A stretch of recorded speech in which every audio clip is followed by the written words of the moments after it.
Hey everybody! On this episode of Gaming and Collecting, me and Alex are going to be talking about our top 10 favorite anime antagonists this time. Each going over our list and just kind of, having fun with it. But, anyways, guys, on with the episode.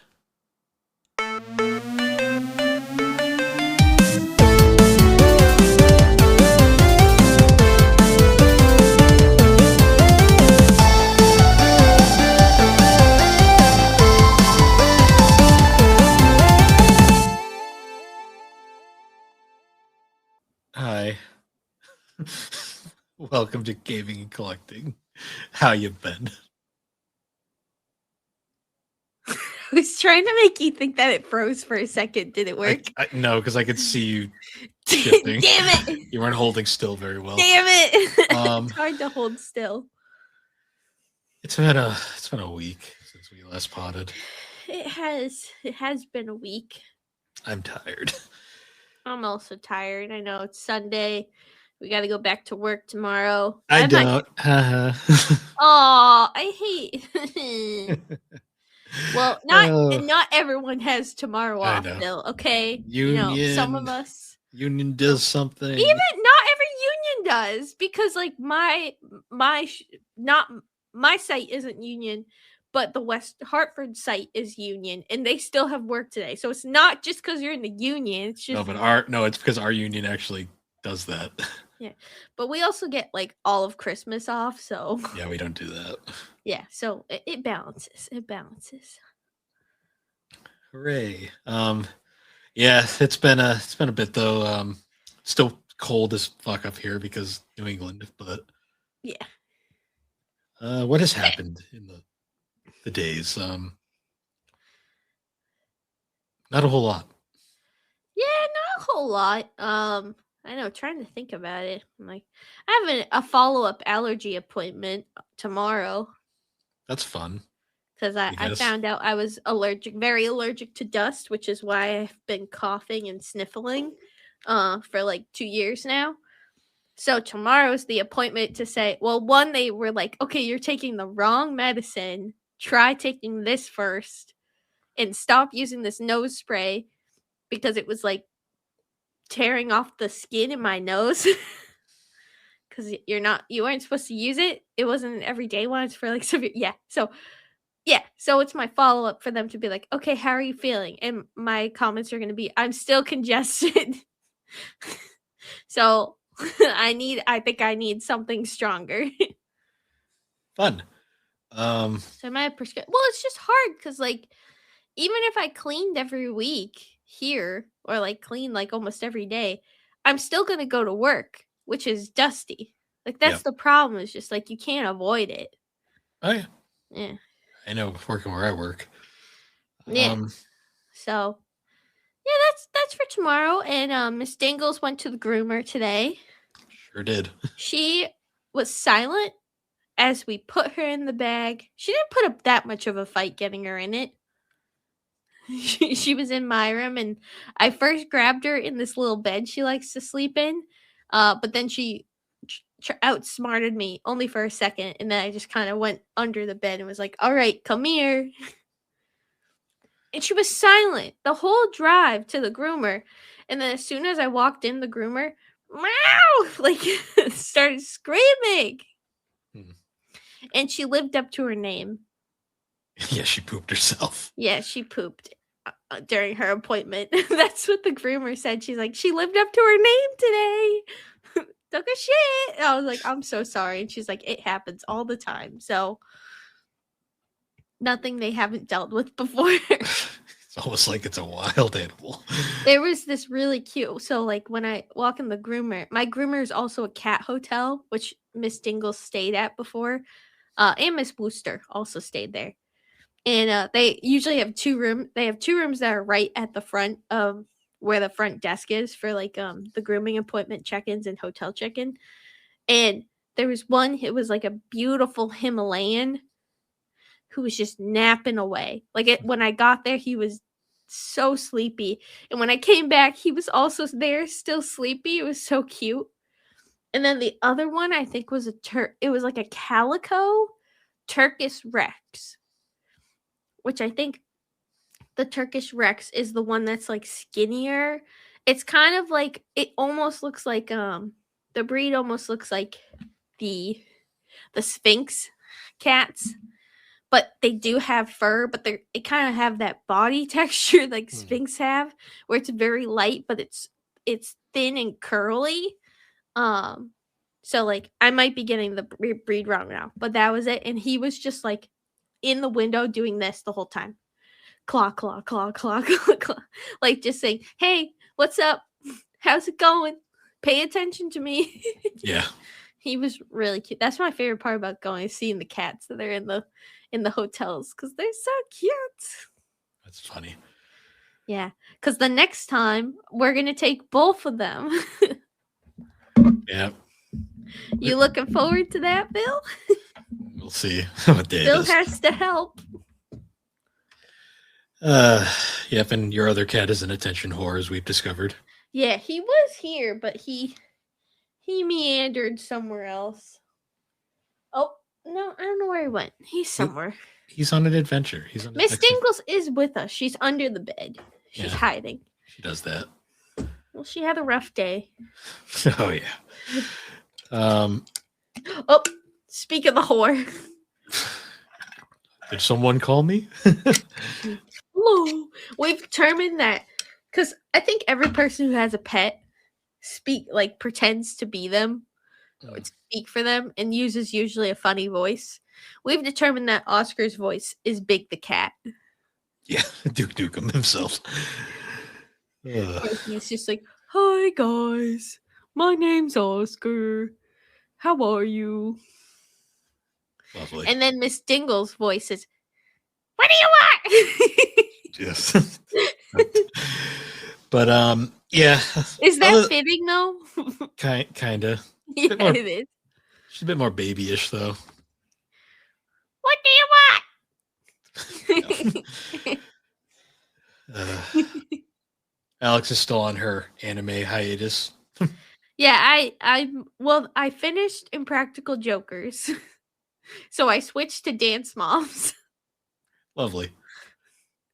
And I might start watching. I don't know. I just I'm animated out after last year, and I've been playing a lot of Pokemon. I have my too. My goal has been to in Scarlet. Scarlet. I forgot which one I was playing. Pokemon Scarlet is. I want to have my Pokemon at level 100 so I can just own the Elite Four. Also because it seems so achievable because I'm at level 70 for all of them already, and I only just finished the last gym. Nice. Yeah. So it's just they just give you XP like it's nothing. They give it to you for free. It's crazy. I'm still playing a bit of Sword and Shield. Yeah, I'm only at the third gym, but I gotta jump back to Sword and Shield. Nice. I gotta jump back at some point. I will say the only thing I really do like about Scarlet and Violet is the second storyline. Well, not Starfall Street, which is the Team Star storyline, because that's stupid. Every time they do a cutscene, this is what I do on the controller. I just press. Yep. I just button mash to get through. I don't even read the text. I'm like, I don't give a shit about this. Give me the XP and let me go.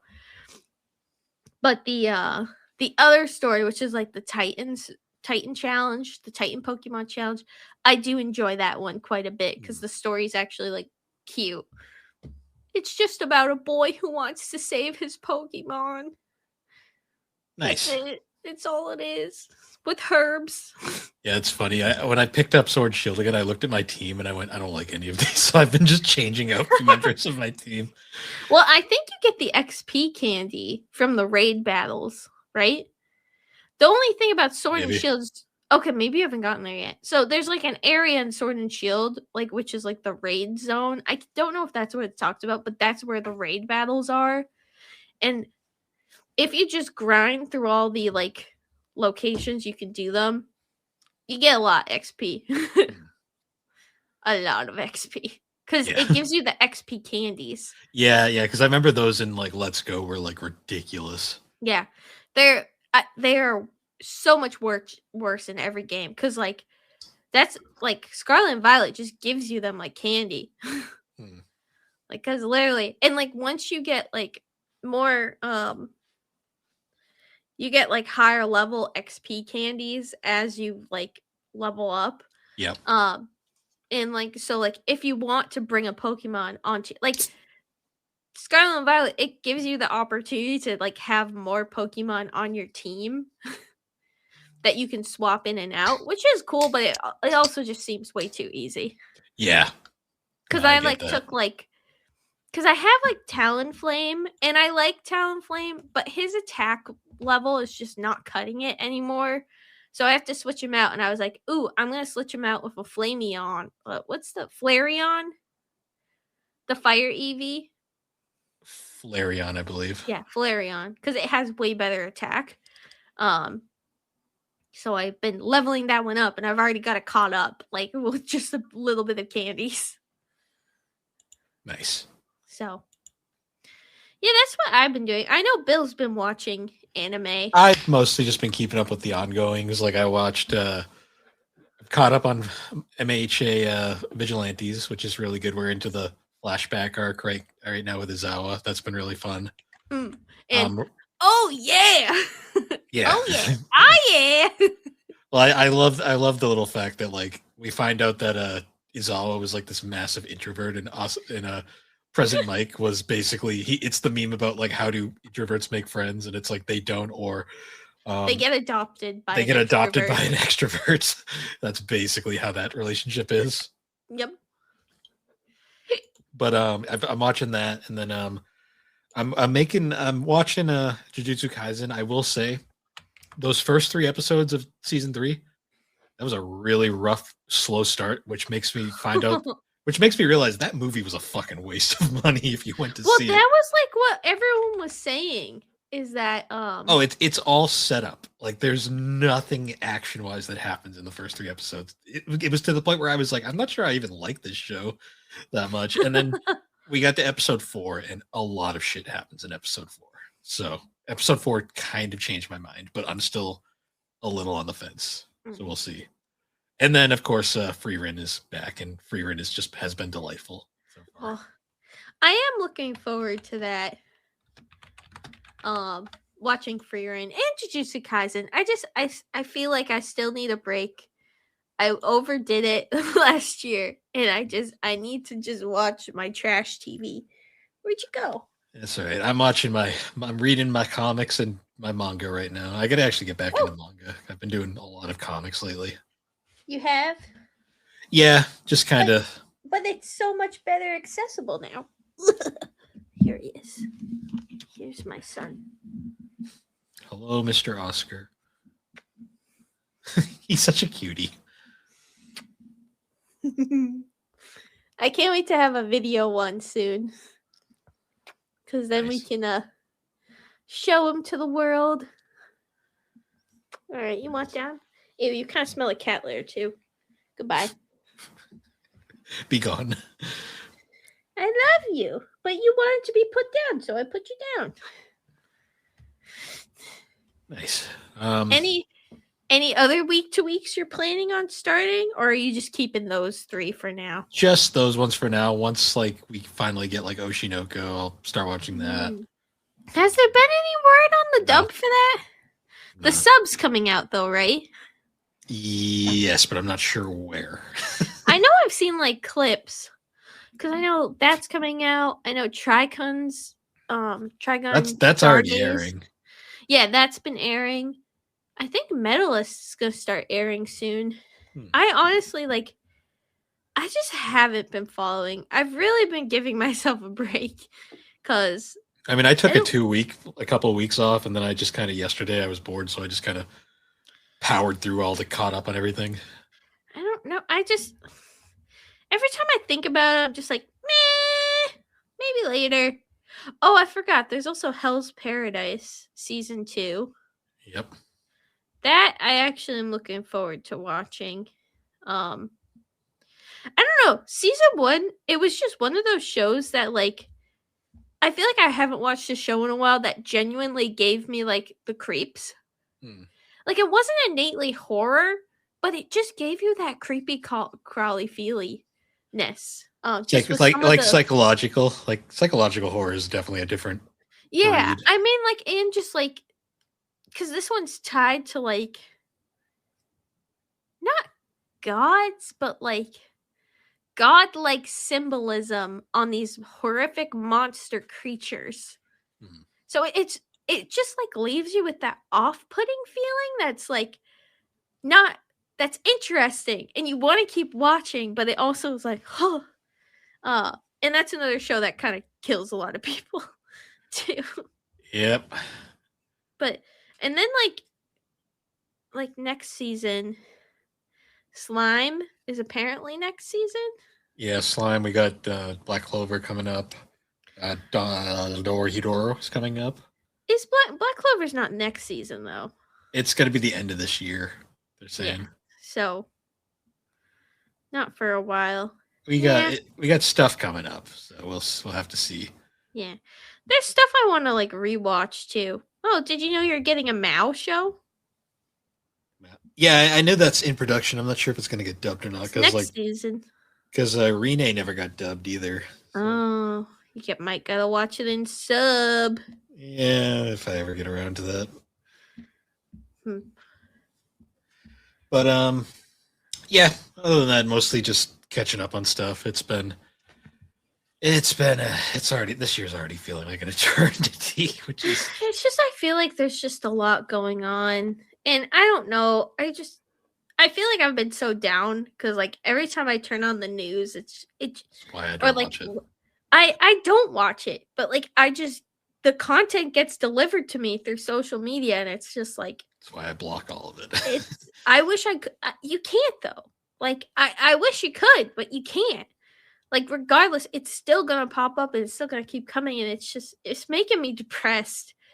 But like I keep don't. hitting the block button. The I thing don't is even though look is at it. I don't want to block it because I want to stay informed of what's going on because like what's That's going fair. on in the world is terrible, but at the same time it's making me depressed.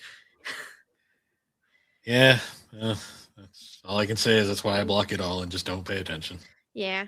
I just normally I would, but I just can't. I can't ignore what's going on. Like I can't and it's bothering me and I just but there's like nothing I can do besides just the small things that I think most people do, support where you can, but it's just like sad. I just hope things take a better turn soon. Yep. Is that a Sprite? No, no, it's not. And What is it? It looks so much like a Sprite can. it's not. It's Alex. Would you believe me if I told you I'm drinking Rollin' Rock on the Rollin' Rocker? No, you're not on a rolling rocker. You're on a I'm so rolling tempted chair. to buy one of those at some point just to do a bit, but To do a bit. What? but- How did you even find Rolling Rock? it was at I went to a liquor store near one of the grocery stores we have locally. Mhm. That the one I've been going to lately, and it was just there, and I was like, you know what? I feel like Rollin' Rock, and then I took a sip, and I'm like, it is generic beer.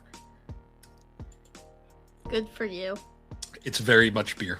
Yeah. That's all I can say I about it. just like I don't know. I can't drink beers. The only thing I could drink is like a Blue Moon or a Guinness in Ireland. Oh, that's not a beer. That's a stout.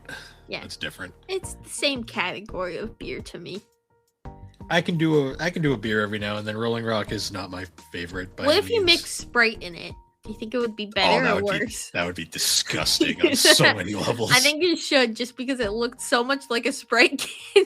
Like it from is the same back, shade of green. It's that same shade of green. I was like, why are you drinking a Sprite? That's Well, then you my drink. turn it and it's like Rolling Rolling Rock. Rock. On the Rolling Rocker. It's really funny that the only reason I even picked this up is just because I was like, AVGN. That's funny. No, we all do that sometimes. Well, because I'm usually, if I'm going to get generic beer, I'm either going to get Course. cores are I because NASCAR I buy Bush now because Mm. it's NASCAR. My driver is sponsored by them, Oh and yeah. that's just how it goes now because that's what NASCAR does to people. That's why I drink Pepsi products over Coke products. So, what would you rate your Rollin' Rock on a scale of 59 rocking chairs with rocking roll ladies? It's a very solid 5 out of 10. It is like the most. I said 59. I'm not fucking messing with that scale. That scale's too Ooh. confusing. It is the most middle of the road beer ever. It's like it's not like when I think like the worst, like bottom of the barrel for me is like Bud Light. Like that shit's gross. This is very much just right in the middle. So Right in the middle. it's fine. It's not something I buy all the time. What about a natty? Have you ever had a natty? Like, okay, maybe that's below. I feel like that's the lowest of the low. I've never had one, so I don't have a thing. I have had Bud Light before because I've been to parties and that's all they had, and I've begrudgingly drank it. But you haven't lived till you had a natty. I'd rather have a fucking Paps. Have a PBR. But yeah, what are you drinking, Alex? Yeah, your sippy cup. Okay. It's not a sippy cup. It's a water bottle. It's a reusable water bottle. You should get one and help save the planet. And I have ice in it that's shaped like bunnies. Okay. That's my ice mold. I think it's technically a chocolate mold, but I use it for ice, so I don't eat chocolate. Lovely. But it's I've been doing so. I used to have a Brita filter, and I threw it away because I was paranoid and I thought it made my cat sick. So now I just buy like a jug of spring water, and that's my water for like the week, and I just put it in my water bottle. Fair enough. Yep. I just realized you changed the podcast thing from Poodcast to Poocast. Yeah, you didn't know that? You I didn't haven't know? paid It's attention been to like that for like 3 weeks. it. Okay, I just noticed. Poocast. But My cat's name is Pooh. yep. Anyways, though, moving on, we have Oscar and Pooh. Oscar and Pooh. Oscar, poopy, poopy, Oscar and... Anyway, moving on, we have a topic for this episode. It's a bit of a follow-up to an episode we did a few weeks ago. It's top 10 squishy sounds of my stress ball. Number 1. Number 2. Number 3. Number 4. I'm trying to make it Like short. talking about our top 10 favorite anime It's the antagonists. my stress ball. Yeah, so a few weeks ago we did protagonists, and this week we decided to do antagonists because that's just in the end. And Bill and I both agreed that it was so much easier to do an antagonist list versus a protagonist list. Yeah, because there's just a lot more characters that are like, yeah, they suck. They work. They're well, not all antagonists are innately evil. Sometimes they're like a Vegeta who starts out as an antagonist but then becomes a beloved character, becomes a protagonist. Yeah, I didn't go for any of them in particular, but I did go for Well, and there's also some characters that are like they're stuck in the middle of like, yes, they're kind of the villain, but they're also like kind of not. Like some of them are really complicated. yeah. No, it's like a whole some of these characters are like super interesting, and some of them are just evil pieces of shit, as we'll discover from our lists. Yep. So I guess we should bring up too, like some of these characters are some of them are just minor characters in the long run.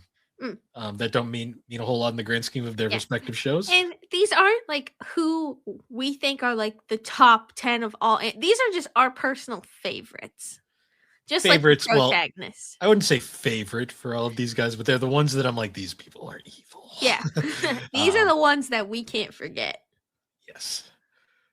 Yeah, so we'll do the same thing we did last time. We'll each go through our lists. Starting at 10. Yep. Do you want to start this time, Alex? No, because I kind of need to sniffle for a second. So please go real quick. All right. So Sorry, I had to clear my throat too, and I didn't want to subject the podcast to me going like, "Oh, wait, wait, we can't start yet." I just remembered something. okay. Bill, What? remember that time I kissed your grandma? Oh God. Yeah, that happened.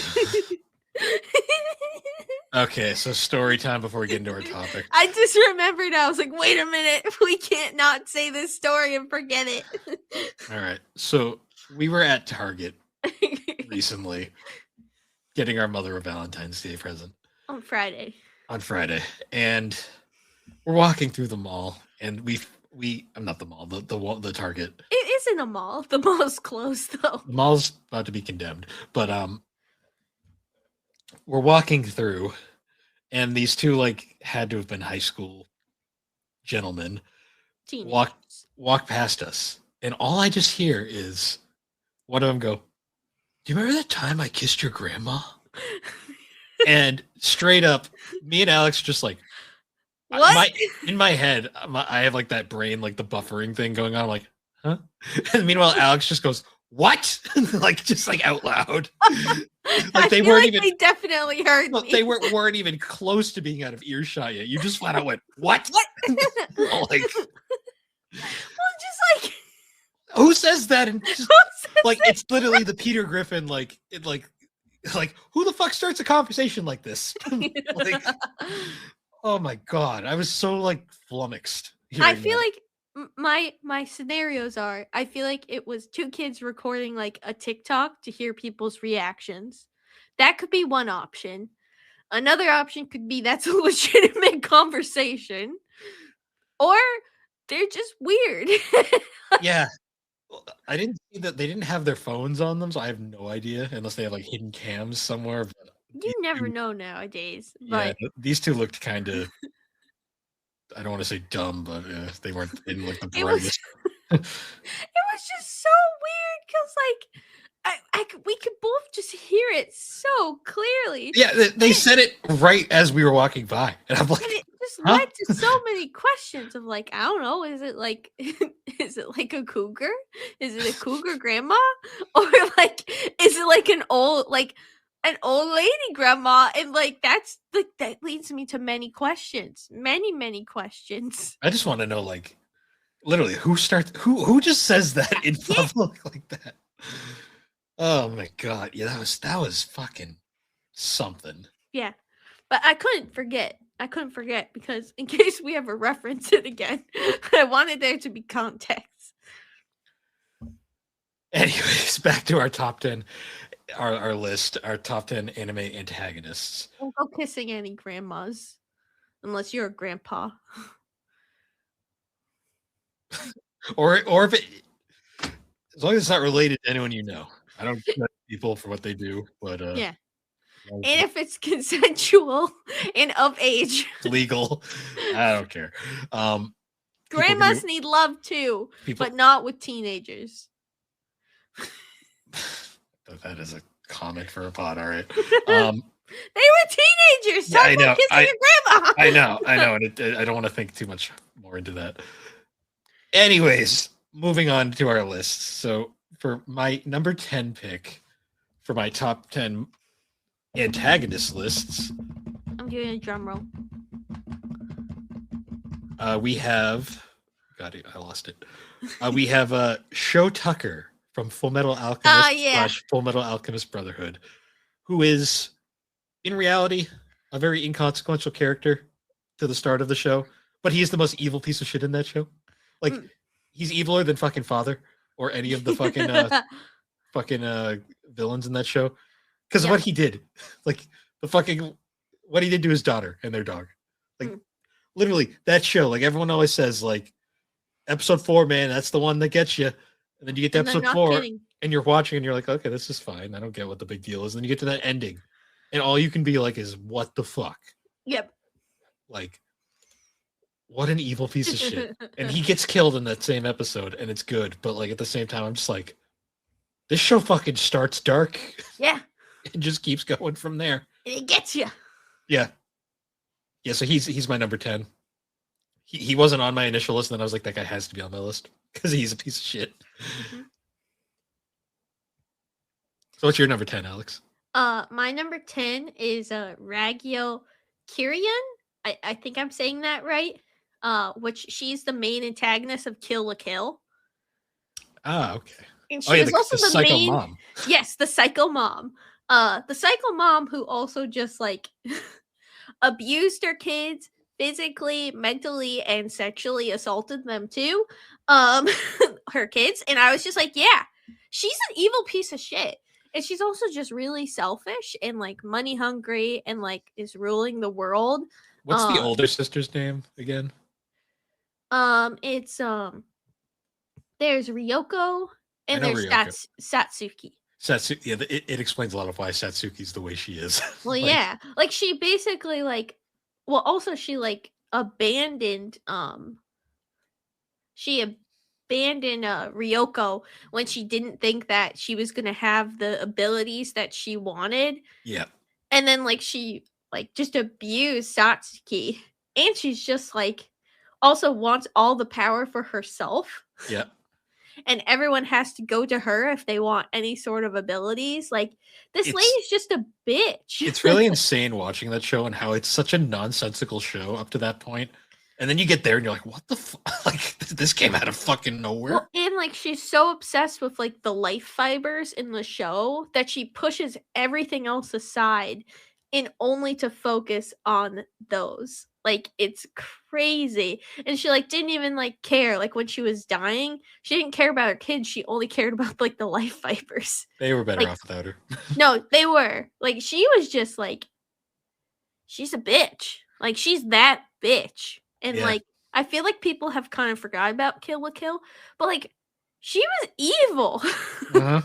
Sure was. She was an evil lady. Well, people forget it gets that deep because most people see the show in the first few episodes and they're like, what the fuck is this? No, yeah. It's like something about a magical school uniform that puts the main character in a very skimpy outfit, but then it has like this very like Scantily clad, deeper yes. yeah, deeper story. Like it's crazy. And like this lady is just downright evil. But then like all the and characters are like manipulative. also comic relief at the same time. And it's like, Yeah. yeah, It's that's a good. a cool story. Oh no, I it feel like is. yeah. Especially because it's just a giant parody of Shonen too Yeah. at the same time. But she's an evil lady. Yes. All right. Now for my number 9 pick, this is probably the most least villainous, but also definitely a villain at the same time on my list. Mhm. It's Akito Soma from Fruit Basket. I have Akito in my honorable mentions. Because she is so in Fruit Baskets they're the whole zodiacs, and like they are all basically, the whole thing is they're cursed by the zodiac animals and they turn into them when they hug people of the opposite sex. It's a weird thing, but it works for the show. Mhm. Akito she is the god of the zodiacs, and because of that she just has power over them. And because her mother was an evil bitch, honestly her mother could arguably be a better choice for this list at times, but she's Yeah. such an insignificant character that Well, she's an important character for Akito. she's a greater scope villain. Like, Yeah. because she really She's the reason, part of the reason why Akito is the villain. Akihito is the villain yes. that she is. Like, because other than that, she mostly just like she does a lot of background stuff that doesn't happen in the show, aside from like convincing Rin to basically do the thing that gets her in trouble. But yeah, Akito is such a psychotically messed up character for a lot of reasons. Yeah. And like she uses her control over the zodiacs to basically abuse the fuck out of them. Like, but it's also in line with like she's abusing them because they're all she has. yeah, And she doesn't want to let them go because she's so alone, which makes her like a very interesting antagonist. Yeah, because like every time she appears early on, you don't, well, at the first you think she's a man because of the whole deep storyline. Spoiler warning. No, yeah, like which also leads to like the complexity because there's also a bit of an identity crisis. Yes, and then the whole like main overarching plot about how her lover essentially is the one who's masterminding this entire plot to basically free her from To, this hell. yeah. Um, it's interesting. Like it's a crazy story. Like especially how Toru ends up being the one to free them, and then Toru's also the one to save her at the same time. Even though it's debatable whether she deserves the redemption, Mm. because like there are certain characters like Rin, for example, who refuse to forgive her, which is perfectly fair No, yeah. considering the amount of shit. Because it's so weird. Like she treats the male zodiacs really badly, but she treats the female ones extremely bad because she finds Yeah. them as threats, which is absurd. But I think it's also a bit of like the whole identity of like you're able to express who you are in your femininity and I have to keep it hidden. So I think it's also a bit of just like that Yeah. innate jealousy as well. She's a very interesting antagonist and she is one of those ones that you feel for at the same time. Because yes, the things she's doing are not good, but at the same time, she's not a mentally stable person. No. You also notice how this is just a meta thing in Fruit Basket. You notice how nobody gives a shit about the monkey. Yeah. He straight up just is like on He's the his own. real he should be the antagonist because he was forgotten.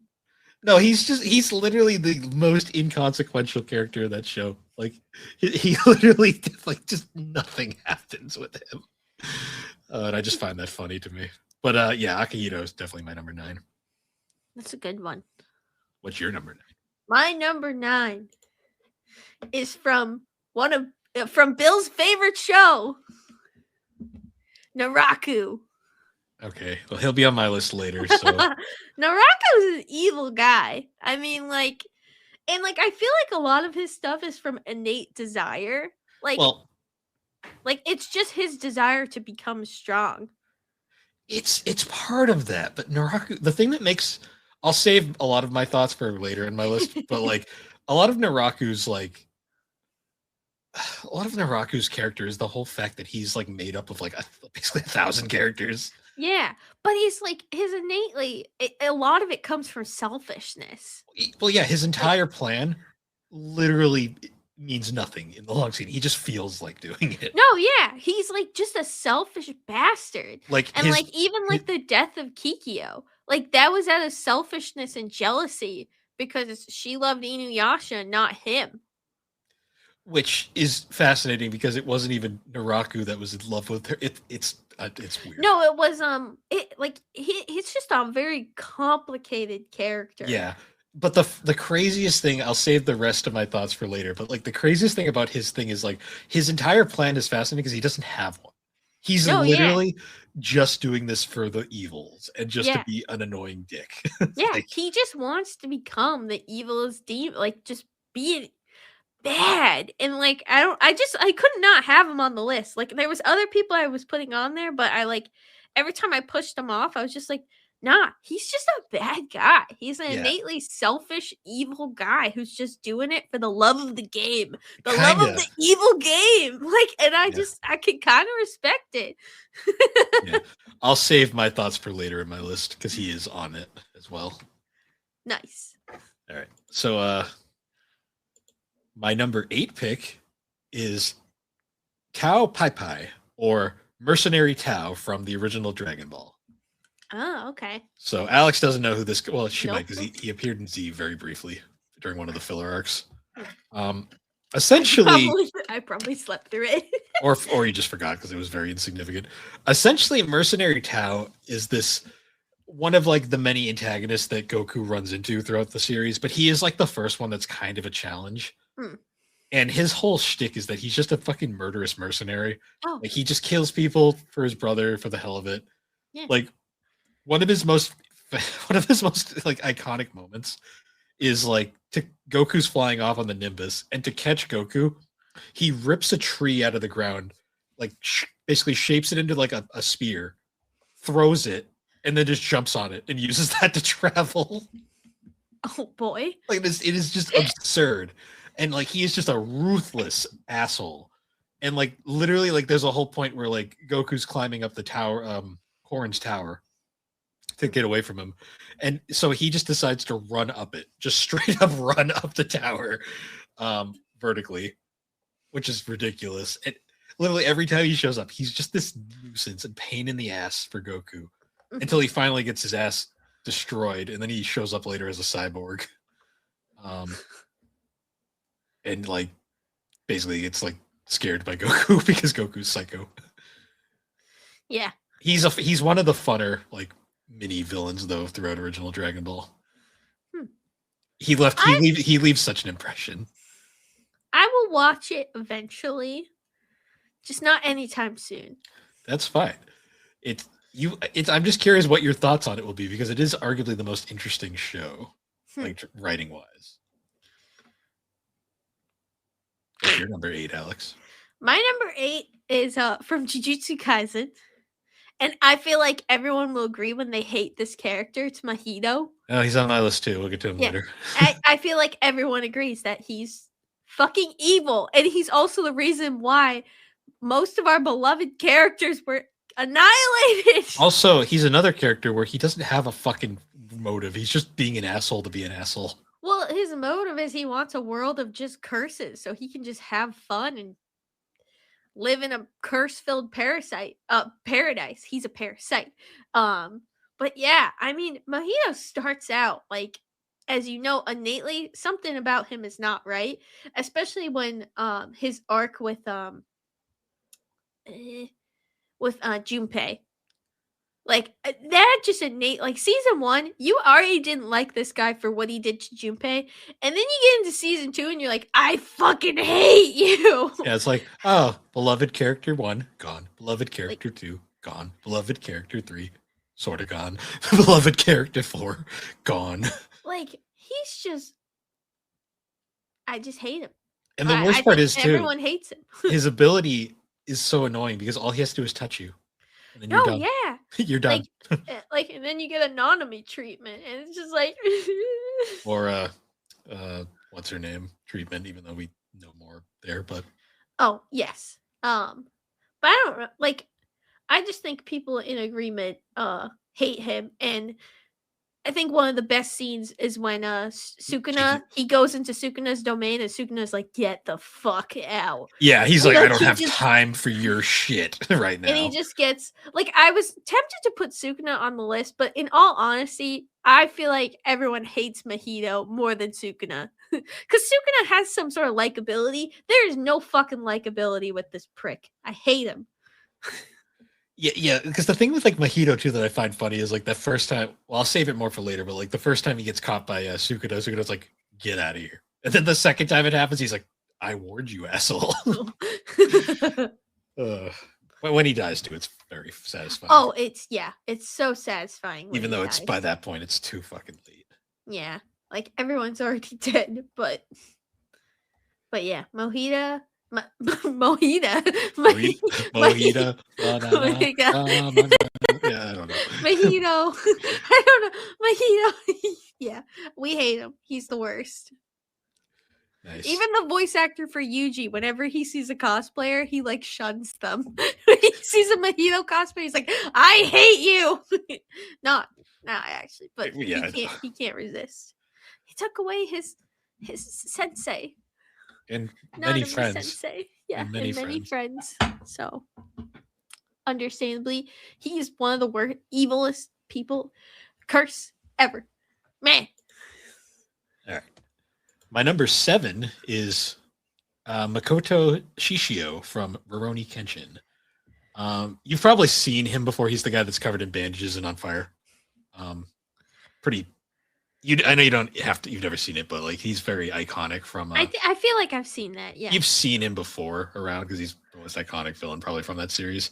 Mm-hmm. He's just an interesting villain because he's actually kind of compelling. Like he's evil for the sake of being evil, but like his whole backstory is kind of crazy because he's actually the guy who replaced Kenshin as like the main killer, and he ended up getting like basically like cornered and like burned to death.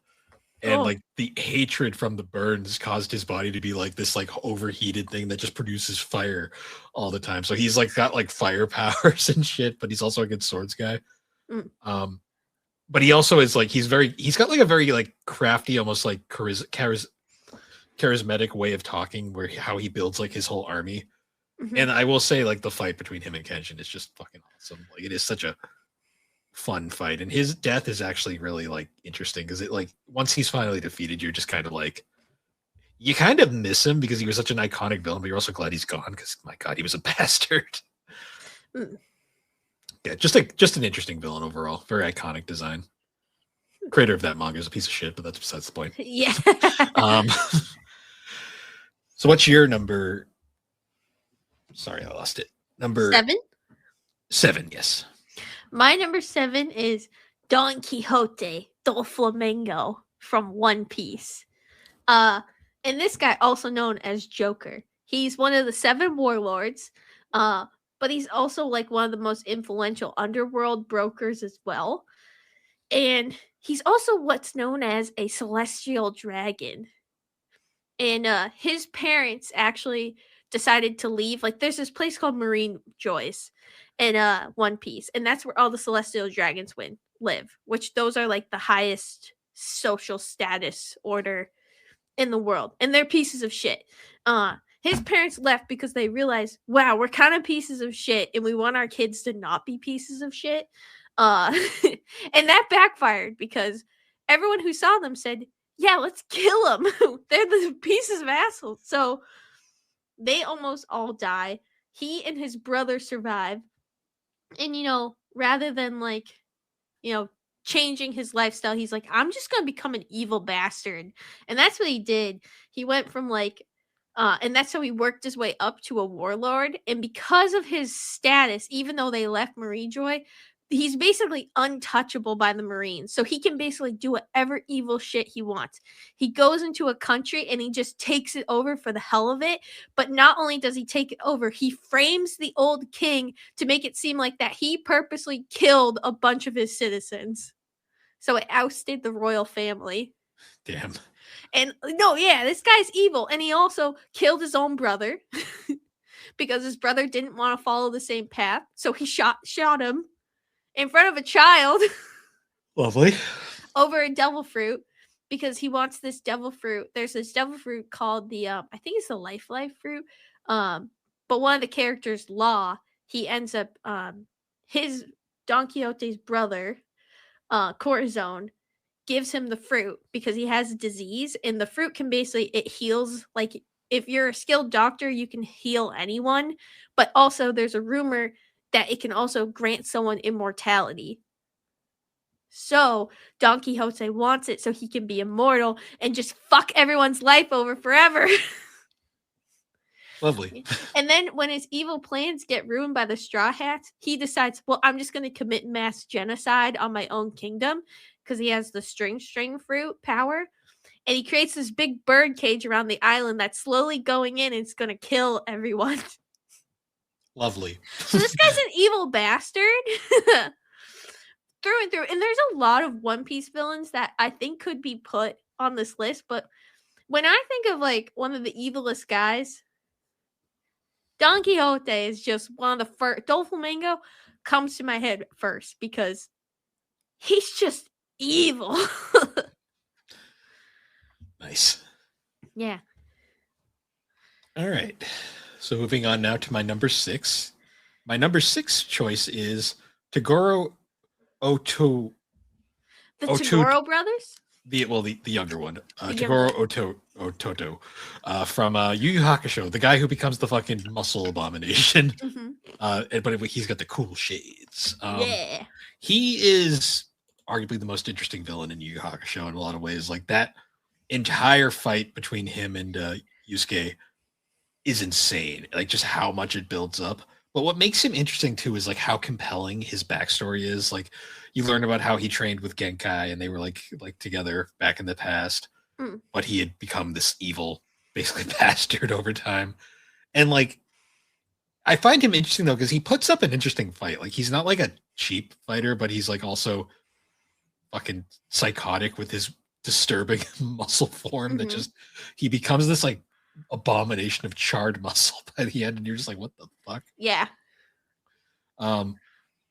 Yeah, I love that fight. That whole sequence is crazy. Like, it's the perfect ending to Dark Tournament because I think Dark Tournament goes on a little too long at times. But his fight is the perfect way to cap it off. Yeah. No, he's a good antagonist. He's got a cool design too. Like I love a villain where you're like, that's a cool design. He has cool shades. He does. He looks like Like fucking. Squirtle. He looks like Duke Nukem, kind of. If you had black hair, Squirtle! Stop drinking Sprite. make me. Yeah, that's my number 6 choice. What is your number 6 choice, Alex? My number 6 choice is Bondrude, the novel. Do you remember who Bondrude Yes, is? he is the. I'm gonna send you down to layer 6 and bring you back up and traumatize many people watching a Maiden Abyss. Yeah, Bondrude is like he's a fascinating character. Well, because he's a villain, but he doesn't come off like a villain. It's weird. And it's also like, I feel like technically they could have found another way to the lower floors, but would it have been a hell of a lot more difficult? Yes. So, like, he kind of was their only choice of if they really wanted to get to the lower floors. Because realistically, they'd want to avoid him at all costs. But they really couldn't. So they're just kind of forced to interact with him. And then you learn about him and you're like, fuck, this guy's evil. He's evil, but in like a weirdly like. But in a weird, yeah, because like what he's doing is wrong. But also, he is doing it for the future at the same time. So it makes him innately complicated because he's a researcher through and through, but his morality is just way out of question. His morality is he has no morality. No, yeah. He has none. And he's because I think what he wants to do is further humanity by being able to conquer the abyss.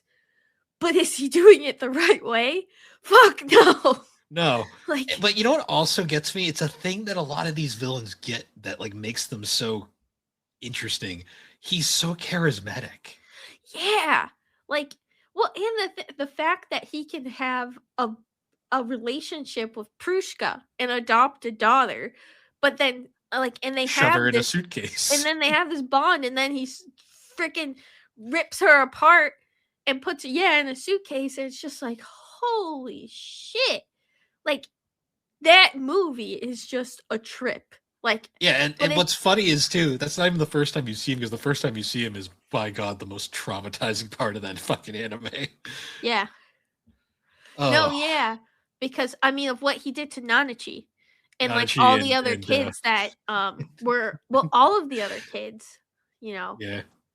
And like the fact it's just, and what happens to Reg, like, but realistically, they don't have a choice. They have to do this. They have to interact with him because he has like the only safe way to get to the bottom of the, like, to get to the next layer. I always forget, in the second season, did like the adventurers encounter him when they were going down? Yes. Okay. They interacted with him, and that's the thing too, is that like they didn't have any issues. He just let them go. Which is also interesting. Like, it's odd. And like the fact that like even after he's found a way to even like conquer death, because he can just transplant his mind and soul into another body and continue living. Helmet. Like, it's just, well, I think it's his whistle, actually. I think it's his whistle. But he's just a very complicated but fascinating character, but he's also a very morally not sound character. It's one of those weird villains that's like super evil, but you kind of like them in a weird, twisted way. Yeah, in a weird, like, it's very weird. Like, he's a very weird character, and I was like, I can't not put this because this guy's fucked up. But I thought about putting him on my list, but I was like, no, this is more of an Alex thing. Well, because like I kind of think about him, just like, you know, Shao Tucker. Yes, he was a bad person, but I feel like he's worse in terms of his experiments. Yeah, it's just I feel like weird, he's somewhat worse. No, I feel like they're on that same level of like, oh my god, this guy is morally... It's weird though. It's really weird though that what's his name? He's kind of likable, and Shao is not likable. That's what's his name? Like, it's Bondrude. Bondrude has done way more evil shit. Yeah, but like you weirdly like him. Shao Tucker did one really evil thing, and people can't stand him. It is so. weird. It's fascinating. It's Well, very I guess two evil fascinating. things because it's implied he also did the same thing to his wife, but that's besides the point. Oh Um, no. but yeah, what a that is a character. That is such an interesting character. I could not include him because and realistically in Made in Abyss, he's really the only antagonist. Cuz even in season 2, like I Yeah, didn't none of them feel were like really antagonists. They were just kind no. of people. It was more of just they were like part they had joined in part of their conflict that was going on, Honestly, but there wasn't the really bigger an villain in antagonist. that is it's honestly It's just the abyss yeah, the itself. abyss is the villain because it's what is the fuck is wrong with this place? Yeah. Like it was very interesting thinking about it because realistically, yeah, Bondred is like the really only antagonist. Like the overarching villain is is the abyss itself It's and the crazy. creatures. I guess they run into, Yeah. but Because Main Abyss is just one of those series where it's like, it's crazy to me because it's a one way trip as far as we yeah, know. Like, yeah. I No, it don't think is. I don't I know if did there's. not. But she's not getting out. None of them are getting out. Well, no, like once you get to fucking layer 6, you ain't going back. No, yeah. Like, Or you um, ain't going back normal. yeah, but yeah, that's an interesting one. Mm. And now for me to completely just change things. My number 5 pick. This one is a deep cut for some people. My number 5 pick is the D Reaper from Digimon Tamers. Okay. Now hear me out here. The D Reaper might be one of the look this thing up if you want to see because it is the prime example of how like technology limitations actually help a character. Mhm. The D Reaper is essentially a computer virus that was created. It was essentially Wait, a is this the computer. Hey Now You're a Rock Star villain? No. This is a different series. Okay. This was after Adventure 2, so it was the third season. But this is the one where they scanned cards and stuff. Oh, okay. Yep. But yeah, the D Reaper was essentially it was a cleaning program that they created in the human world to basically clean up data. And it ended up getting launched into the virtual world, the Digimon world, and it became this abomination that was just destroying all the Digimon, Mhm. like eating away at everything. And it ends up escaping into the real world, and it becomes like the final real boss of this series. And it is essentially this giant CGI blob that has just engulfed the city. And there is just all these like different like it creates all these like abominations. Digimon, Digimon. Oh, it is like the darkest Digimon season by far. Damn. But like what's really compelling about it is like it's this like CGI abomination, but because the CGI looks like shit, it actually works for the character because it's like this thing does not belong here, and it fucking like looks like it doesn't belong here. Mm. Like it's a very effective way of doing it for the time that worked. But yeah, like it's like they have to like do all this like weird shit just to even get inside the thing just to fight it because if they touch it normally it would kill them instantly. It's a fucking that show Digimon Tamers is way deeper than it has any right to be for a Digimon Was season. that the new one, or was that just like That was that so it was the third season. It was the one that had the the the Pikachu one? yeah, The Terriermon was green one of them. Pikachu? He was one of the main ones. It was that red dinosaur and then the fox that's in a lot of inappropriate art. Oh. Yeah. Oh, yes. Yeah. Great season though. Like very arguably that Digimon season is way better than it has any right to be. Used to. No, that was my chair. chair. I thought that was a toot for a second. No. So what's your number 5 pick, Alex? My number 5 is Isabella from The Promised Neverland. Now, Bill, you've never seen The Promised Neverland, right? That's the one that only has one season as far as everyone's concerned, right? Yes. Yes. Okay.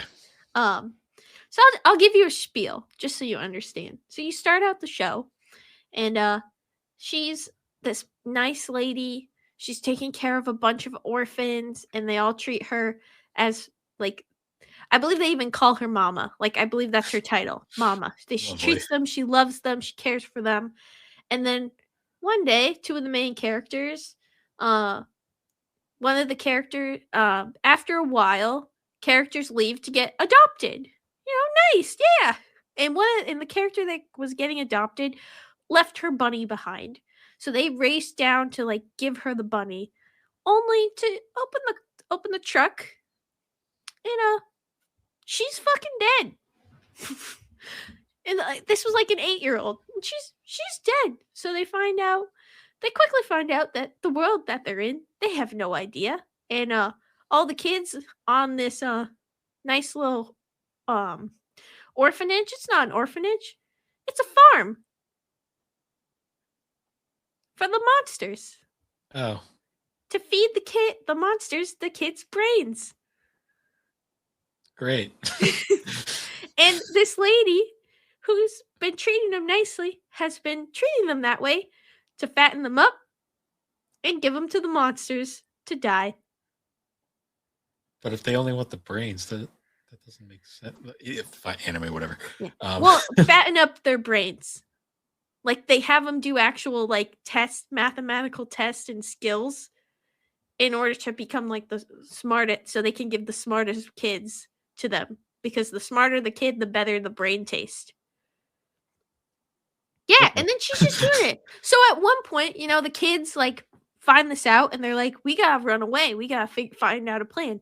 And when she finds out about this plan, yeah, she breaks one of the kids' legs right in front of the other kids, and they realize that she stands on business. She also just kills another lady who comes to work there, just because she didn't really like her, and because she was messing up her plans. She's like, "I don't need you. Time to die," and she fucking dies. And like, she's just evil. I'm pretty sure I've seen clips from that show and been like, "What the fuck is this?" No, yeah, and like, but it's also complicated because then you find out later, because like it's this world full of these monsters, and then she's a human. And all the kids are being fed as adults? Okay, as children, why is an adult here? Well, they keep some of the adults who are children. Some kids get the opportunity to become mamas, and they go through training. So she finds out the hard way of everything that's happening and gets told, "You're going to do this or you're going to be fed to the thing." So she does that. And and then you start kind of feeling bad because it becomes more complicated. It's like, okay, she's only doing this because she has to, but then at the same time, she's going a little too much. Like, and eventually through the series, and that's also part of why a lot of people hate the anime too, is that they changed it a bit because eventually she moves up through the ranks to become like the highest level, which is the grandma position.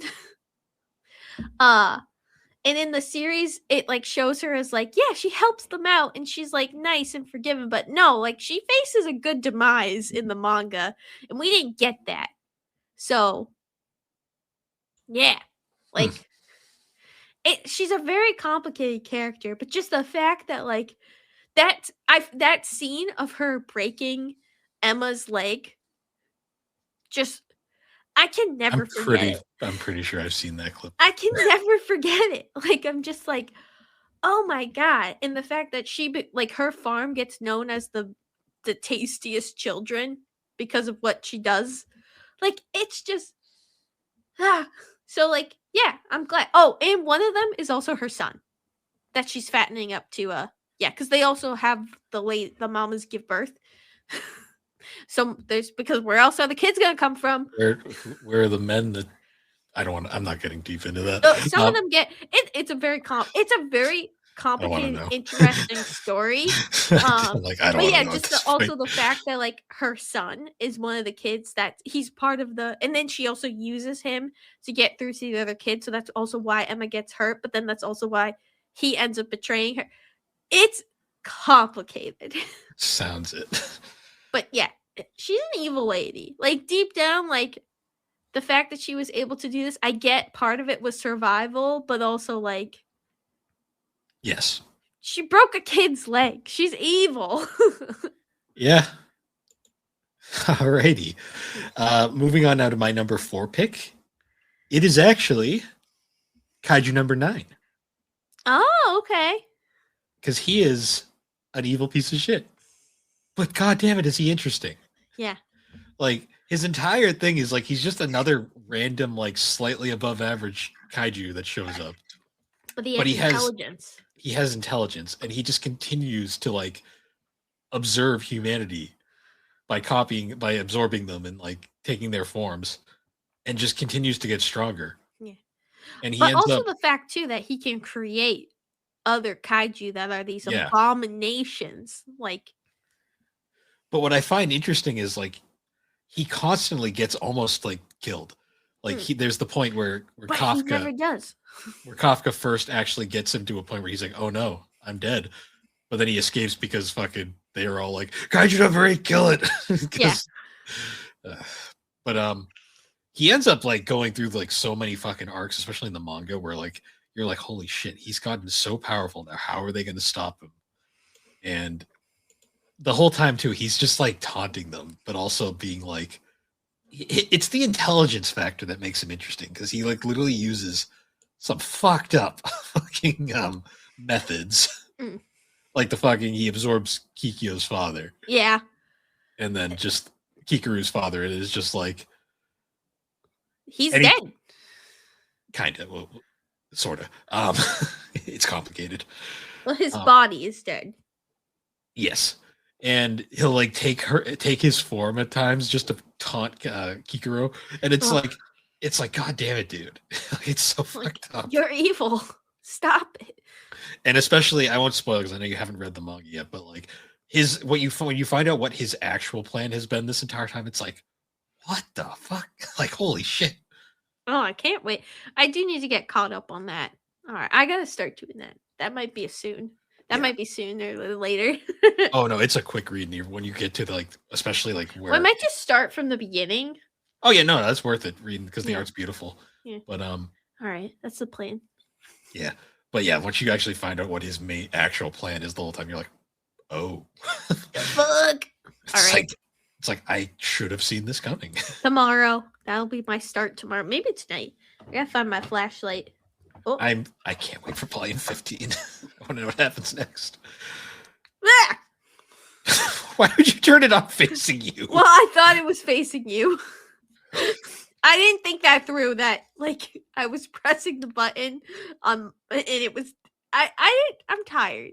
Hmm. Okay, be blinded. Are you blinded? Sure. Ah, So what's your number 4 pick, Alex? my number 4 pick. Well, first off, he has a soundtrack that just innately gives you the creepy crawlies whenever he's on screen, Okay. and that's All for One. Also on my list. Okay. Yeah. All for One, he's just I mean, I think most people can agree that he's just fucking evil. He's Like, evil, but and he's he's also so overpowered. It's he's crazy. a comic book supervillain. And it But is so well done. yeah.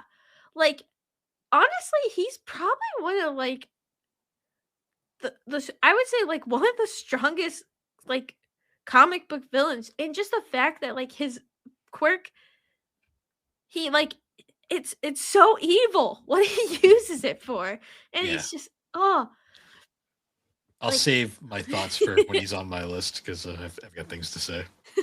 well, in the fact that like through all of his like history, like he does things the most evil ways possible.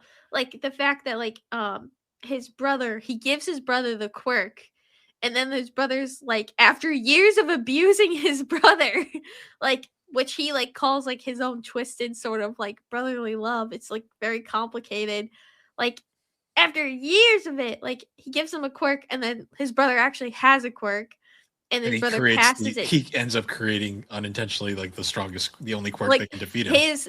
his rival, um, and like then he was like they pass it down, and he makes it his goal of like murdering every single successor until he has the quirk in his hand, and like then like goes around ways to just like mentally and psychologically like abuse them, like to the fact that like he goes behind Shimura,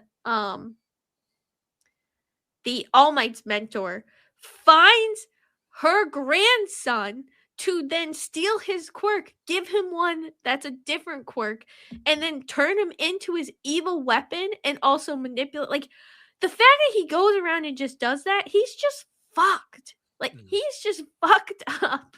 Yeah, Um, I'll save my thoughts for when I get to him. well, and like the fact that he like didn't even really like Shigaraki like cares about him, and the fact that like he's really just using him the whole time, and like he does not care about him. His goal was to take over his body because his Yeah, body like was not helpful anymore. yeah. Oh, jeez. Yeah, Yeah, he's. I he's have an evil piece of shit. things to say when I get to him. Yeah, All right, moving he on. deserved everything that happened to him. So if you've been listening to the list so far, you can probably guess what the next three on my list are because I've said said them earlier. All right, it could be Naraku, it could be Mahito, or it could be all for one. So my number 3 is Mahito from Jujutsu Kaisen, and Nice. God, that guy's such a piece of shit. It's the fact that he's an interesting case where he's a villain that you just hate from like the start. Like there's no redeeming qualities to him. He literally is just a fucking useless, well, nuisance. And he's like barely even associated with the proper main villains. He's kind of like a loose cannon who just kind of does what Yeah. works to help his own quest. Yep. And like the fact that he will like manipulate people, get them on his side, like what he does to the kid, what's his name? Junpei. What he does to Junpei, where he like makes him think he's his friend, gets him Yeah, to and he's just manipulating him. Like, the entire time. He gets his mother killed. yep. And then once he's done with him, he just fucking ruins him into this abomination, and then just till he dies, Yeah. and then just moves on with the next one. And like he does this whole thing with the robot man. Basically, he gives him a second chance at life, and then decides like, okay, I'm done playing with you, and just kills him right there. Yeah. Kills pretty much every character we love in this show, Yeah. just because he can. He's an evil bastard. And then the second he finally gets his ass handed to him is so fucking satisfying. Just getting him out of here, because I was like the whole time watching season 2. Season 2 was so depressing to me. Watching. Yeah. Because it's like the whole time I'm just like, please, for the love of God, kill this bastard. Yeah. Yep. You are my special. Joel. You are my dead soul. Do, do, do, do. Yeah. So what's your number 3, Alex? My number 3 is I might not be saying this right. But Meruem from Hunter x Hunter. And he is a very complicated character because he's actually the king of the chimera ants. And he's the main antagonist of the chimera ant arc, and he's also the strongest being alive. He just is. But he goes through this backstory of like when he's first born. He starts out and like they're basically showing him the ropes of like, okay, this is how we kill people, and he just starts killing people, and he's a killing machine. But he gets bored of that very easily. So instead of just killing everyone nilly-willy, he's like, I want to toy with them a little bit. So he starts playing like like board games, like Japanese board games of like Go and other ones with them, and he starts bringing in he has his like minions bring in some of the smartest people in the world to like come and play against him, because he's not only incredibly strong, he's incredibly smart. But then that's when you're introduced to the character Kamungi, who's this blind I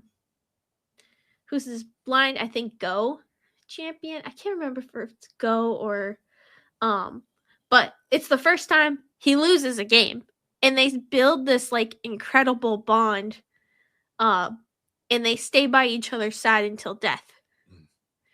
But like he's like, there's that side, but then there's also this side that's just unforgivable because he ends up when he's fighting more, he ends up killing not only a bunch of characters that you just love, he just mercilessly kills a bunch of characters, but he also kills the beloved sorry, I'm brain fart beloved leader of the Hunter Association, who is considered who was the strongest hunter in the world. So it's like it's complicated because you're like conflicted over what he did to Netero, but then at the same time their battle is also like Netero's like greatest fight in the world. And like it's also the time that he like says he's had the most fun. So it's innately he's such a complicated character.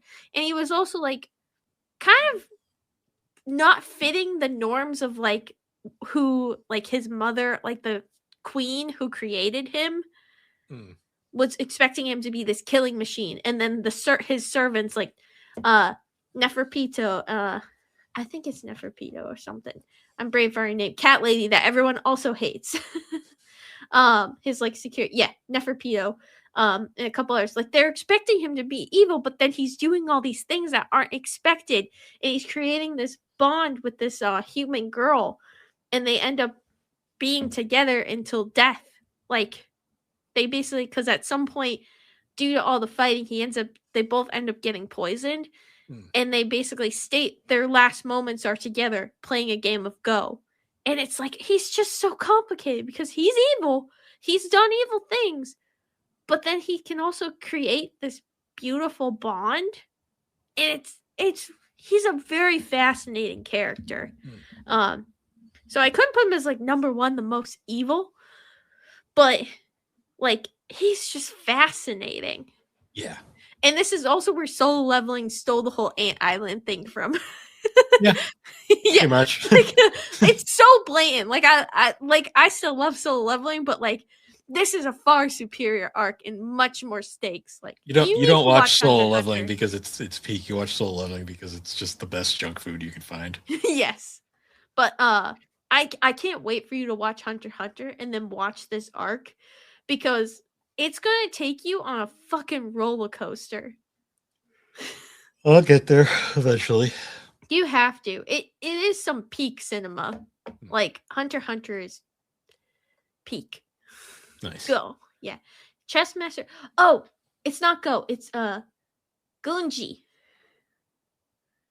I believe it's Gunji. He was never able to defeat her, even once.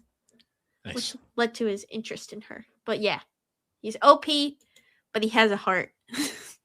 But he doesn't always use it because he kills a lot of people. He has a heart, but he's still an evil piece of shit. Yeah. He's still kind of like he deserves to die, but I'm also glad that he died with like the one he loved. Yes. All right. So my number 2 pick is Naraku from Inuyasha. Because Naraku, we've said it earlier.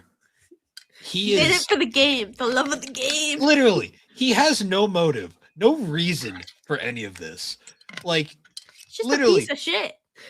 His entire character is he's essentially this one dirtbag, fucking like mercenary who gets fucking like killed by all of his people, Onigumo, who gets basically like mutilated by like his associates and left to die in a cave. And he has such so much evil in his heart that he attracts all of these demons who decide, what if we just possess you? And then we will become this true evil. Which I believe it's implied that Naraku is that one spider that kind of gives him the idea. That's why he always has the spider tattoo that he can't get rid of. Yep. And they all merge. And then Naraku immediately takes control because he's like, yeah, fuck you, like you thought you'd be in charge. And then he just decides, you know what? That woman that you loved, she likes that other guy. I don't really care, but I'm going to fuck with him just because I can. And I'm going to start the entire fucking chain of events that leads to this fucking story just for the fuck of it. The love of the game. And then he goes in and he's like, this is a nice family of demon hunters. I'm just going to kill all of them because I can. Yeah. And then I'm going to leave one living and then basically keep the other one alive. just to constantly torture her because I Yeah. can. Yeah. Do all this shit. Um, and then he's like also like such a prick too. Like he'll have moments where he'll be like, he's like, I'm technically a half demon, but I have the bullshit ability that I can choose when my day of weakness is. So I can just go hide. Like, okay, Mm. sure, buddy. He Um, also can't ever send his actual self out there. He always brings those stupid puppets out there, and it just yeah, pisses everyone off. It's like, come on, show us your face, you asshole. You love the game. Be in the game. I do love the fact too that he tries to like mess with Shishomaru, who Shishomaru just doesn't give a fuck. He's just Yeah, like because he runs in an Shishomer is the best character. well because once Shishomaru, his first thing with Shishomaru is like he gets that like arm so he can use the Tenseiga or Tessaiga, whichever one it is, Inuyasha's sword. And then he finds out that the fucking arm is rigged, and he's like, "Oh, of course, this guy was a piece of shit." Yeah. And then Shishomaru basically is just like, "Well, fuck that guy, but I'm not gonna help. I'm only gonna get involved if he gets in my way." Yeah. Which Naraku, being the fucking lover of the game he is, continues to do and gets fucking owned every Yeah. time. Well, because Because he's also kind of jealous of Shishomaru because, like, Shishomaru is like one of the strongest demons ever, and he can never be a full demon. He'll always yeah, be a half demon. Even though, like, he shouldn't be jealous because, like, he is really fucking strong, oh, and like, he is even if he's half, literally he's like the strongest person in the series. So, pretty like, much like the only reason Shishomaru is more powerful than him is because he just wills himself to be. Um, no. it's also so stupid though, like the amount of times he just does petty shit for Yeah, no for the reason love other. of the game. Literally, that's the moment. Like once we get to the end of the series and he's finally defeated, you realize the whole time he had no motive.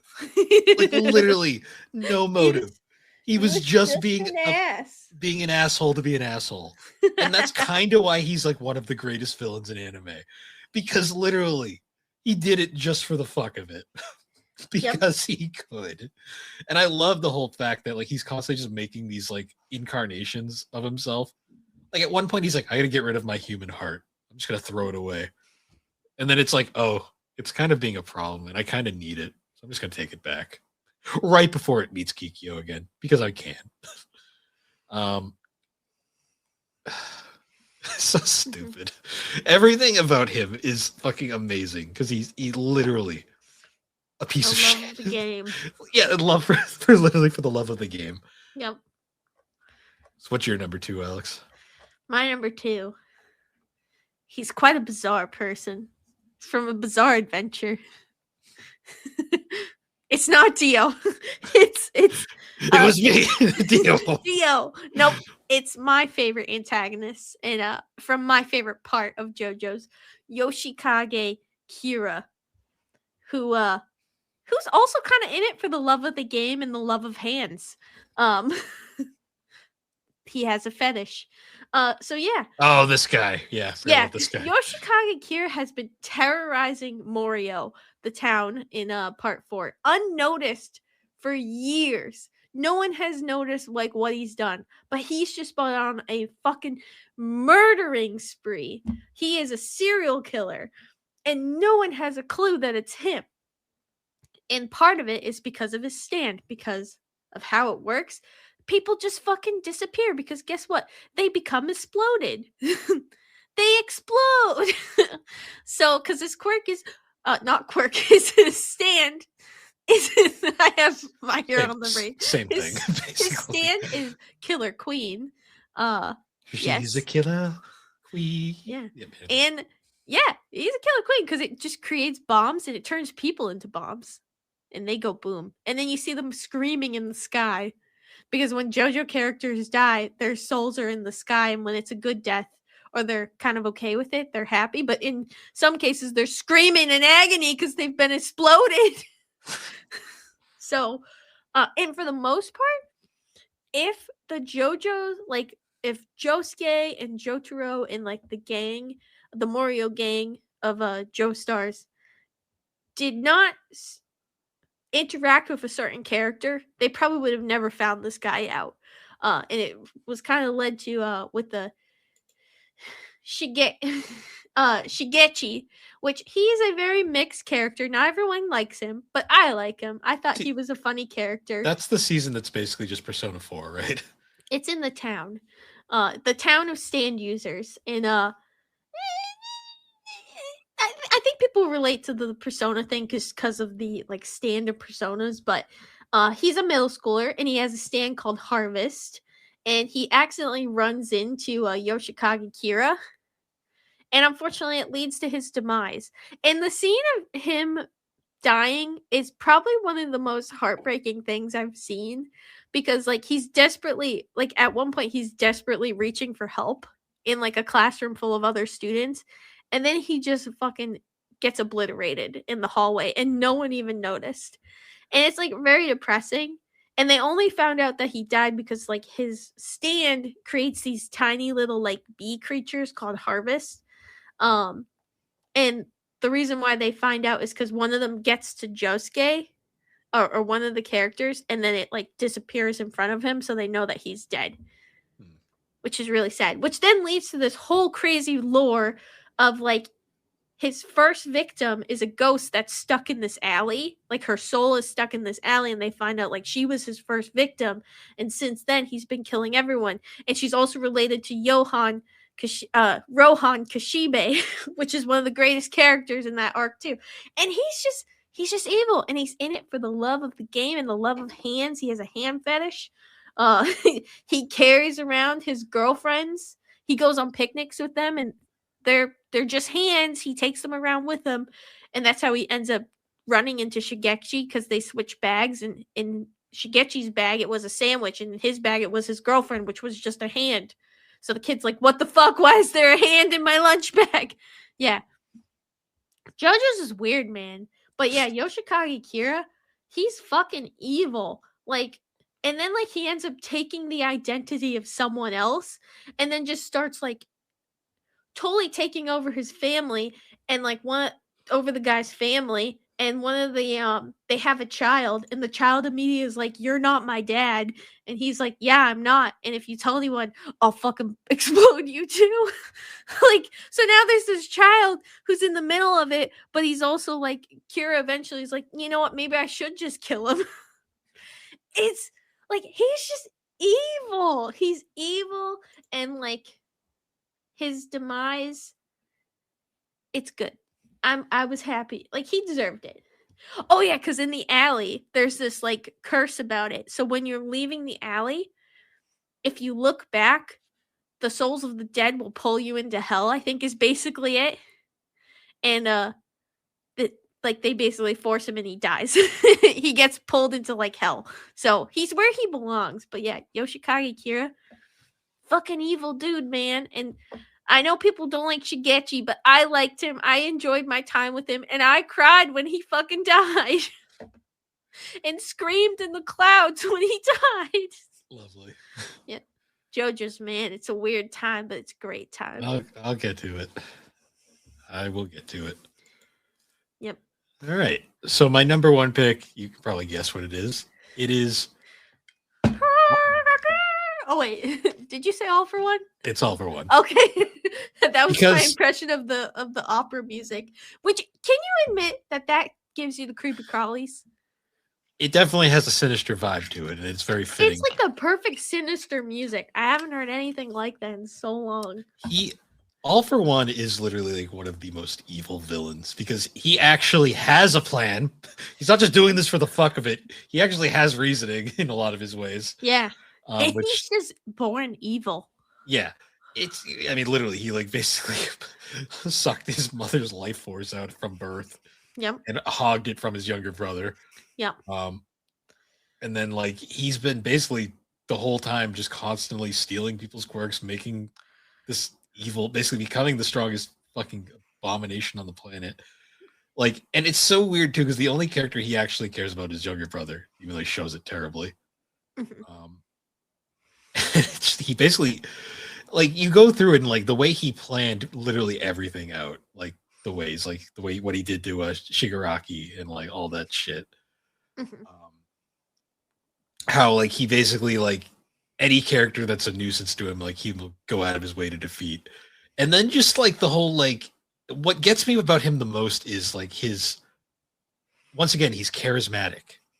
He's extremely charismatic the way he talks and Mhm. like he has that way of just like getting all these people on his side. Yeah. But he doesn't actually want their help. He's just using them. No, yeah. Like that I agree. Like I feel like he's one of the characters where like he gets what he wants, but truly he doesn't give a shit about anyone. He only cares about himself. And all these people who are devoted to him are just pawns in his game. Like he's evil. And it's crazy too how he targets all the one for all users, but like the one that drives him mad is All Might because All Might's the one that basically almost killed him. Yeah. Even though it also was at the expense of basically almost killing All Might. Yeah. Um, But like he was the one who was closest to doing it. yeah, and I will say his two deaths are very satisfying. Spoiler warning. Yes. Like his final go. By that point, he's just completely off. He's the deep lost end. it, right? Yeah, because he uses that Eri potion to de-age himself back to a young, like his full potential. But he's Yep. because of how it works, he's just basically de-aging himself out of existence. Yeah. It's to the point where Bakugo kills a baby, sort Yep. of, really. But He deserves it. It's he was not a baby yet. He lived for hundreds of years. know. His body was I know. physically a baby. I know, and he's also not even dead. But what he did though to like Shigaraki like is so Yeah. fucked up, and just all the shit, and like literally anybody he manipulated, he like basically gets left off worse in the long run. No, yeah, and like the thing about Shigaraki too is like he's so tragic because like in another timeline, not like he would probably still be living. It's very implied that him and Deku would be friends. No, yeah, like Shigaraki is like such a tragic character. Like when you really think of the outcome of everything, like if just something changed like in his life, like maybe it would have been different. Like he's just it's tragic. Well, it's crazy too because like you think like what he did to Dabi, um, Yeah. basically turned him into Davi was already a fucked up character to begin with. Yeah. But then he basically just molded him into that, which led to so many things later down the line. Oh yeah. Um Well, and like what he did to Loud Cloud. Yeah, that like, too. The fact that or just all the freaking people that he turned into Nobus because they were all people at one point. They weren't just the quirks, they were all people that he mutilated to the point of like there's no save. And that's like one of the things too is like there's not even a way to save them. They're just gone.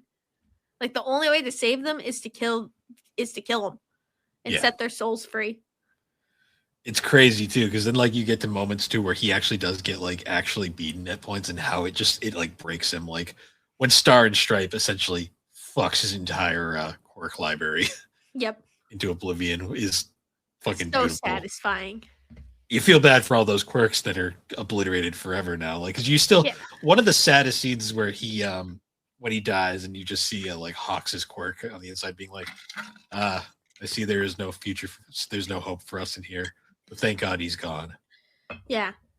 But they're all free too at the same time. They're free, but the quirks are gone forever, which is sad. But it's just he's such an evil dirtbag of a character, but he's so interesting. Like that's the key to some of these villains is they are just so interesting. Yeah. All right. So what's your number one? Alex? So I'm just gonna preference this. And if you want to not listen, that's totally fine. So everyone, this is big spoilers warning, but I could not include this guy on my list. And to me, he's truly probably one of the more evil characters. So Bill, if you want to ignore, this is heavy Black Clover spoilers. I probably won't remember. So okay, but for anyone listening, if you are interested in the story of Black Clover, just come back to this after you're caught up with the manga or somewhat caught up. But my number one is Lucius Zogratis. Do you know who Lucius is? Has he appeared in the anime? No. Okay, then. Well, technically, yes. But it's something I wouldn't know. Yes. Okay. Something you wouldn't know. So, ignore. But I could not say this because, like, this is a guy who's been plotting from the beginning of the story, and you didn't even know it. Because to you, he seems like a really nice guy. Okay. Do you know who this might be? No, I got no idea. So, Lucius the Grass. So, you know a little bit, at least, about the Dark Triad, right? To a degree, yeah. Well, what if they were a quartet? Okay. Yeah, there was another guy there, but we don't really see him because he's busy doing other things. He manipulated the Dark Triad the whole time. And he grew up in the Spade Kingdom. And he's an interesting guy. In a wheelchair, usually wore a shawl, seemed kind of weak, but was quite a messed up person. He had a severe messiah complex. And during all this time, he's manipulating everyone from the very beginning. And he goes to the Clover Kingdom and says, I'm going to set some roots here. I'm going to set some devil roots here, just like I did in the Spade Kingdom. I'm going to become the Wizard King. So this whole time you're in the story, you have no idea you're suspecting that the Wizard King was the main antagonist the whole fucking time. Oh. But it's not really him. Yeah. It's complicated. Like, he kind of took over his body. And he also has, so he has soul magic, time magic, gravity magic, body magic, blood magic, and bone magic. Great. So he's basically the most evil kid who has basically been pulling the strings the whole story up until this point. And to me, he's one of my favorite antagonists because he was one of the ones that when it happened, I never expected it. It's never where I thought the story was going to go. And they, like, that is one of the things where looking back, you're like, oh my God. Like, some of it makes sense, but then at the same time, it's like, holy shit, where did this come from? But it all makes sense. And it all leads to it. Like, he's basically manipulating everything from behind the scenes.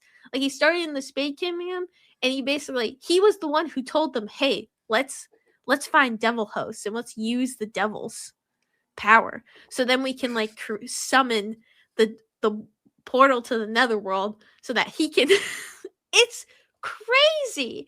And the thing is, like, you're reading the story, like, you never expect that he's going to be the bad guy. The Wizard King is, like, the goodest guy, right? Like, I never would have thought he would end up being the main antagonist, but, like, he is. He's the final boss of this series. And a lot of it has to do with, like, self-righteousness and, like, the whole, he doesn't like humanity and what it stands for, and he wants to change the world, like, into his own image and only have these perfect beings known as angels. But are they really angels? No, they're kind of, he wants to reform the whole world, do like a mass genocide thing. Yeah, it's, and only selected people will survive, like, that fit his spectrum of what he considers a perfect being. And like his siblings, like the Zogratis siblings, like Dante, like the Dark Triad, like, he doesn't give a shit about them. He just used them. Like, he's evil. He's freaking evil. And, like, to me, what makes him one of the greatest is, like, I never expected that. That's usually the best villains. And, like, best villain and, like, OP, strong, and the fact that he was kind of, like, everything was going towards his plan. Because even, like, everything that happened with the siblings and the devils that they used in their defeat didn't matter. It was all part of his plan. Yep. Nice. Yeah. And the fact that, like, the Wizard King is technically, like, a separate person, but they share the same body. Yep. But deep down, even though the Wizard King is technically Julius, it was still Lucius that was running the show. Fun. So, yeah, that's why I'm like, people gotta get into Black Clover because Black Clover. One, it has the best intros and outros, but two, when I got to that story bomb, I was just like, holy shit, like, this is a lot more intense. Like, than I thought, because truly, like, there was antagonists, but like to me none of them ever seemed like to be like the overarching villain of the Mhm. story. And then it's like, oh my god, there he is, he was there the whole time. Please ignore the man behind the curtain. Yes. Yes. Yeah, so I love Black Clover and where it was going, and like just the whole switch around of the Wizard King. Like it's only because like I can, looking at it now, I'm like, yeah, I could see a story doing that.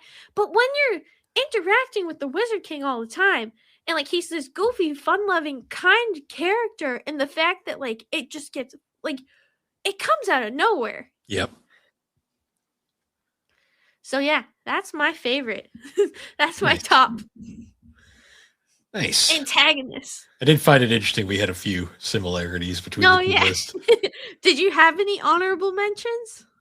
Not really. Mostly generic. Like most, none that stuck out enough. Eren Yeager? Oh, he's the biggest villain of all. I don't know. I feel like the Attack on Titan, like the bigger The antagonist world would is the be villain. was To be well, that. or like King Fritz, like the original King Fritz, who Yeah. like kind of created the abomination He of the started this. Titans. He started the cycle. Yeah. Like I feel like he could have been on there. I don't know. Like, and then other ones like Griffith from Berserk, I feel like a lot of people would be like, "Why didn't you say that?" Like, yes, he's evil. Dio, evil. It was me. But yeah, even like, well, because even I was thinking of like Sailor Moon. Well, and that was actually one thing too that I found interesting. There's not that many female antagonists like that are like the main evil one. Like when, Yeah. Trying to think on that. like really, the biggest one was Well, I was gonna joke. Ragio. I was gonna joke saying that the biggest villain in Inuyasha was Kagome's friends. No, I guess Makima could Oh, be well, considered a big antagonist, right? I can't say anything without spoiling Chainsaw Man. So I'm not Well, no, going I to. already know that she's one of the big bads. You know, Well, I know it's I can't say anything without spoiling Chainsaw Man. well, no, the biggest antagonist in Chainsaw Man is the author. Kinda. I was gonna say Naruto. The final villain is what's her name?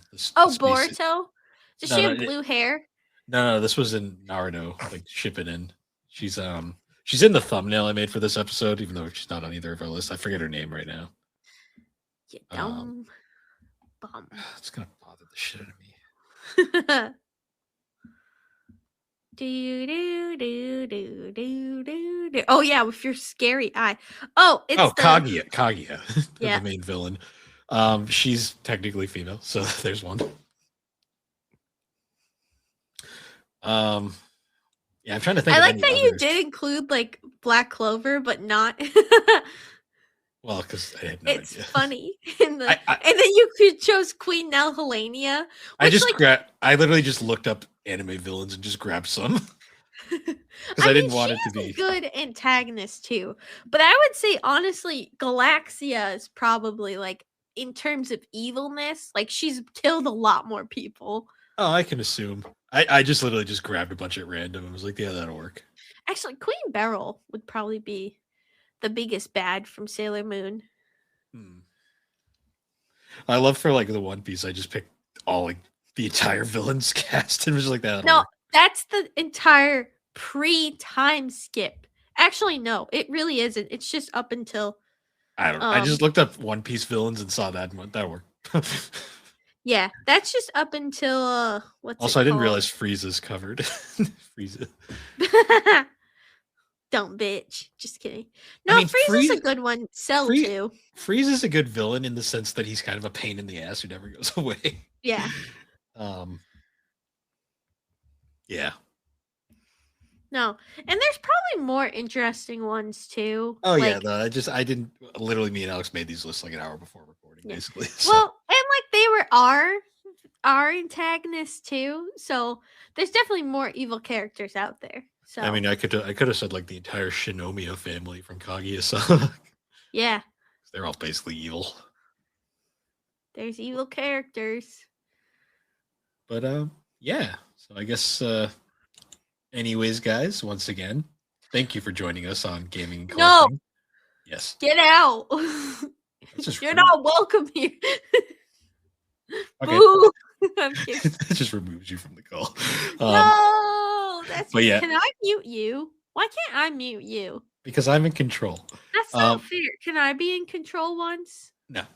Why not? Because I pay for this. Well, if I gave you like $5, could I be in control for one podcast? No. I don't trust Why you. can't I? Because I want to be in control. Come on, can we do an Alex takeover? Just one time. I could just press the gong sound repeatedly. No one wants to hear that. I do. Can you do it once? Just like press it like 8 times in a row. Like so it's like the wait, can you add a sound effect that's the wait sound from the crosswalk? Wait. Wait. Cross sign is on. Cross sign is on. But anyways, guys, once again, thank you for joining us on the Gaming Collecting Podcast. No. You can find us on all the major podcasting platforms. No, you can't. And be sure to check us out over on the Superbud Network. There. Awesome site where you can find a whole bunch of different podcast videos, blogs. Nope. Whole bunch of fun stuff. Nope, we're not there. Yeah, we are. No, we aren't. It's literally in the corner over here. No, but no, it's not. Anyways, guys, no, it's not. once again, thank you for joining us. We will see you all later. I won't see you. I'm blind.